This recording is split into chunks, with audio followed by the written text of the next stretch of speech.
রমজান মাসটা কি কারণে মর্যাদাপূর্ণ? আল্লাহ পাক একটা আর দুটো নয়, বরং চারটা ফজিলতের কথা আলোচনা করেন। সুবহানাল্লাহ। কয় রমজান মাস, কিন্তু রমজান মাসের ফজিলত একই আয়াতে আল্লাহ কোরআন সম্পর্কে বলছেন কয়বার? আল্লাহ বলেন রমজান মাসটা কেন দামি? উনজিলা ফীহিল কুরআন। বান্দা, রমজান এই জন্য দামি কারণ এই রমজান মাসে আমি পবিত্র কোরআন নাজিল করেছি। সুবহানাল্লাহ।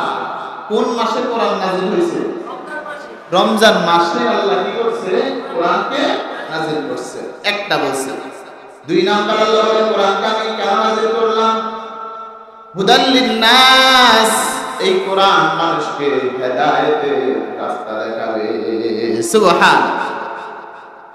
তিন নাম্বার আল্লাহ বলে ওয়াবাইনাতিন মিনাল হুদা, আমি এটা হেদায়েতের পথ প্রদর্শনের প্রমাণ হিসেবে আমি আল্লাহ পৃথিবীর মানুষের কাছে কোরআন পাঠিয়েছি। সুবহানাল্লাহ।